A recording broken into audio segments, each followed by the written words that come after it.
So today we are going to discuss about your first chapter in 9th standard, that is motion. Okay. So we all know what is motion. In our daily life, we know that something which is moving, right? Something which is moving, or that movement is called motion. Today we are going to discuss these topics. The first one is the reference point or reference frame. Then the second one is scalar and vector. Then the third one, distance and displacement. Then uniform motion and non-uniform motion. Then speed and velocity. Then the last one is acceleration. So these are some terms that we have to familiar with in this chapter. Moving to the first topic, we can say that the first topic is reference point or reference frame. So this is an term or this is an idea that we are using to explain whether a thing or an object is in motion or not. So for example, if you are taking some like the pen, so whether the pen is at rest or motion, so we have to say that if I am looking this pen, so it is at rest because there is no change in the position, right? So if there is no change in the position for an object, then that thing is called rest. So if I am looking this pen, if I am placing this pen somewhere and if I am walking, then what will happen to this pen? If I am looking that pen, the pen is moving backward, right?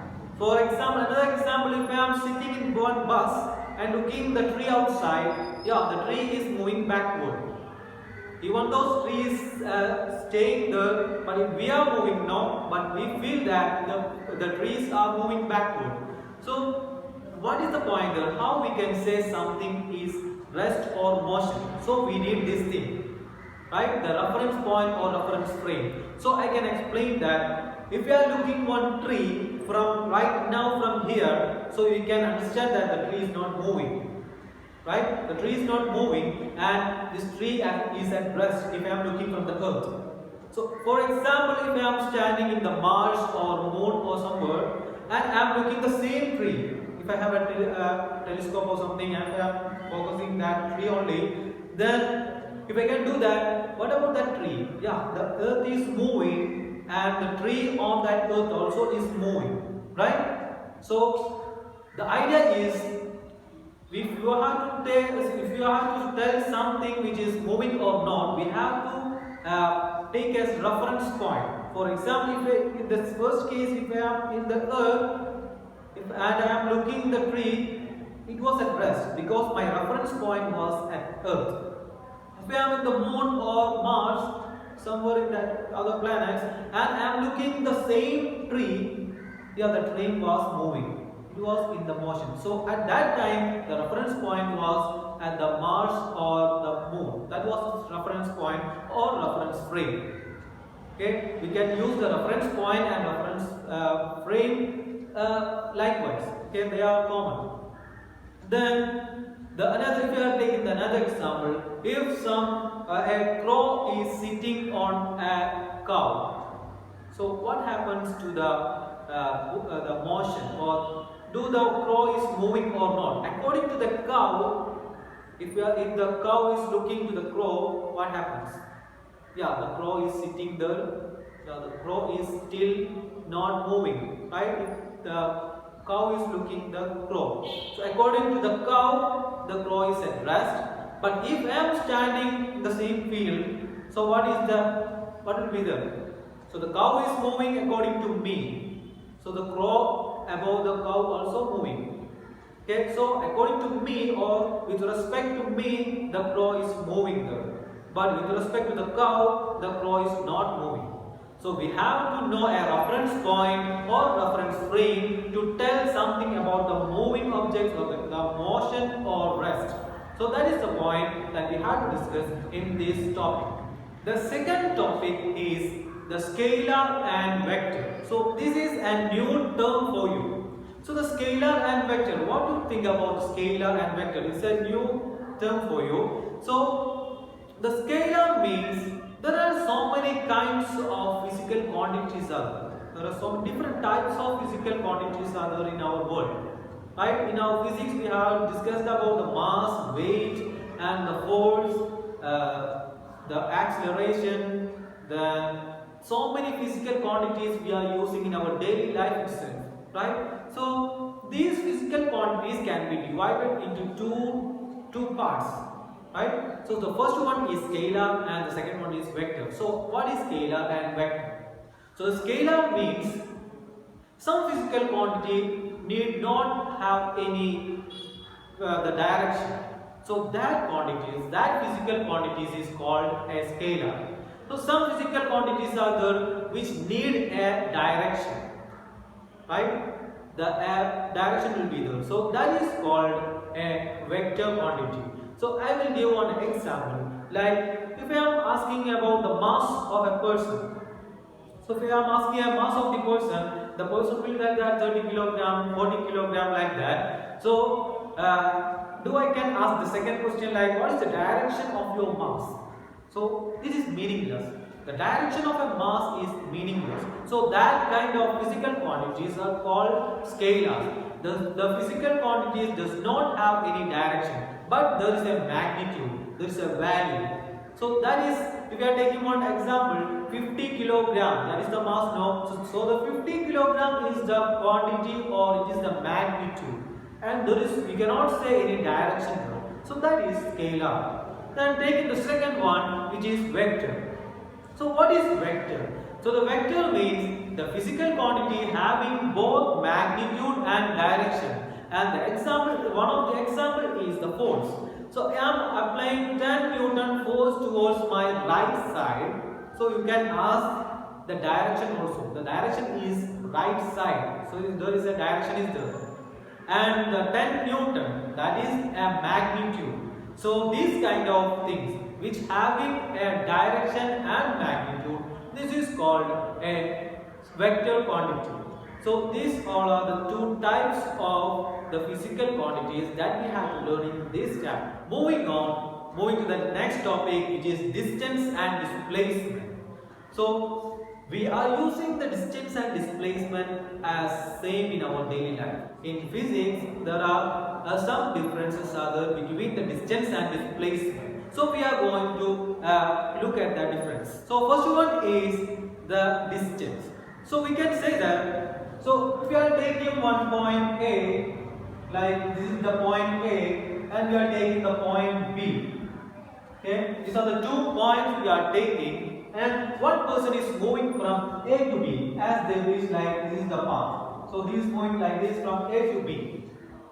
So the length of this path, if I am measuring this, the length from here to here plus from here to here. So if I am adding this all path, or the length of this path, this is called distance. Then if I am taking the displacement means the minimum or the shortest distance between 2 points. So here the A and B. What will be the minimum distance between these A and B? So we know that the minimum distance will be due to a straight line. So the straight line will be from A to B will be like this. So the length of the AB, the straight line will be equal to the displacement. So that is the difference. So the displacement will be the shortest distance. We can say that way also. The shortest distance, and the distance is the total path length or the total the measurement of the path. So if the person is walking like this, so we have to add this path length, but the displacement will not change, right? The displacement will not look at the path. Okay? They don't care about the path. Displacement don't care about any path they are walking or they are moving. They are looking only the final and initial positions A and B. But the distance are looking the path of this object movement.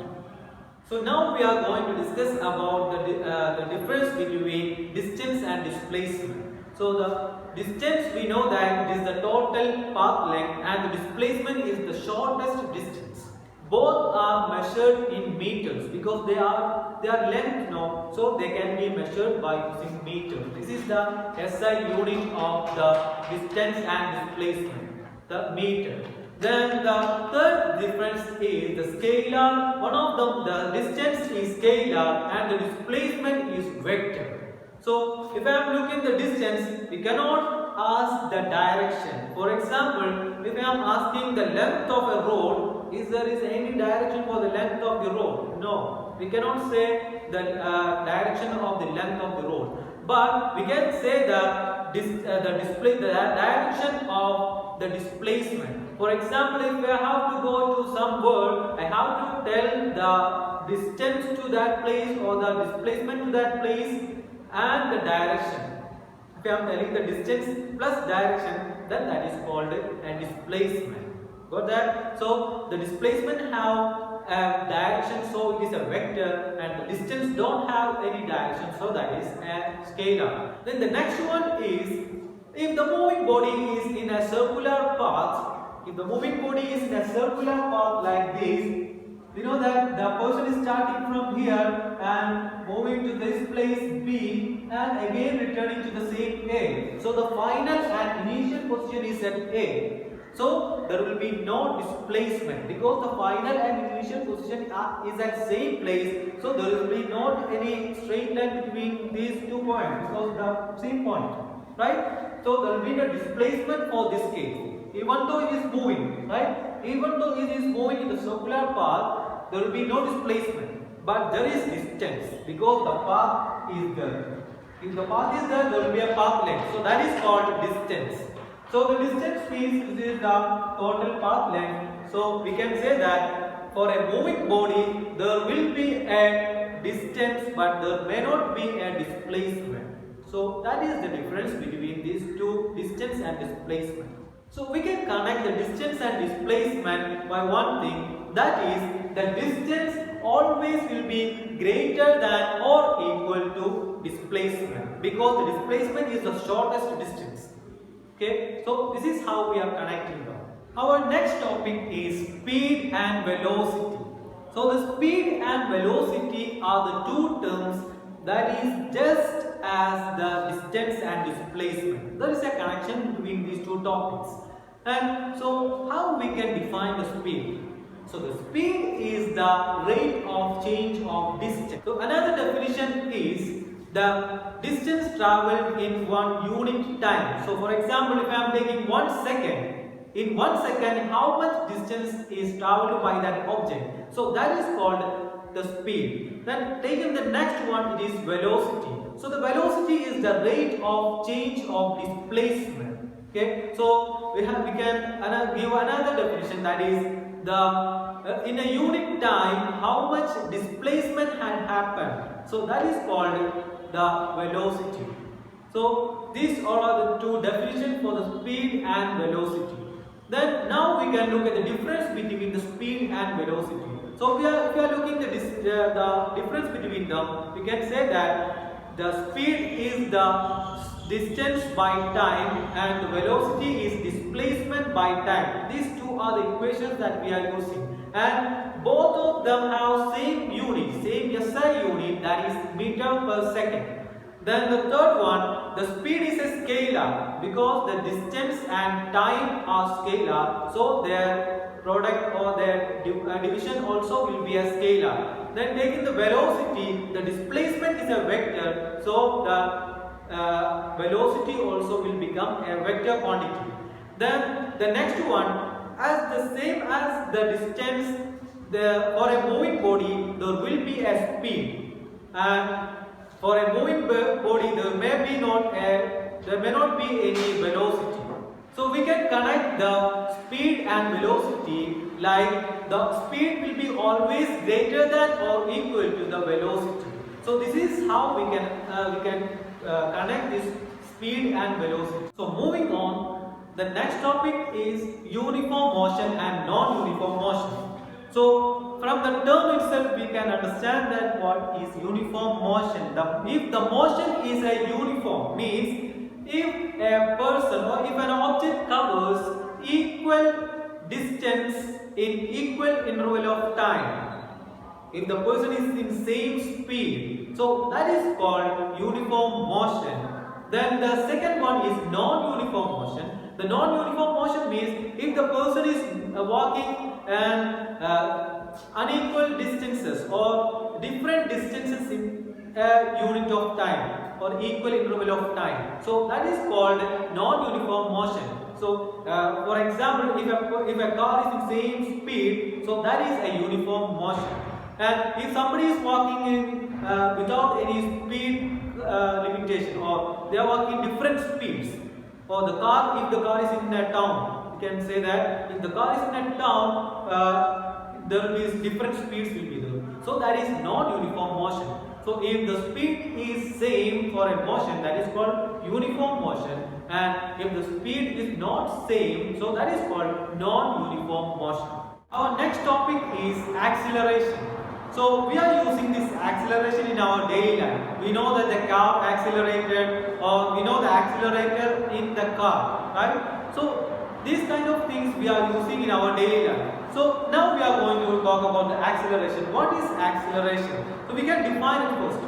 So acceleration is the rate of change of velocity. So another definition for the acceleration is the change in velocity in a unit time, or in 1 second we can say that, or 1 minute. So in a unit time, what is the difference in the velocity? So that will be equal to the acceleration. And something we have to say about the accelerations are the unit of acceleration, or the SI units of acceleration is meter by second squared. The acceleration is a vector quantity because the velocity is a vector quantity. Then the next point we have to make on the acceleration is the equation. The equation is coming like A equal to, the acceleration is denoted by the letter A, and the A will be equal to the change in the velocity by time. The change in velocity is V minus U. So that is a change, and it is divided by the time to get the acceleration. So this is all for today, and we are winding up. We can see later. Bye.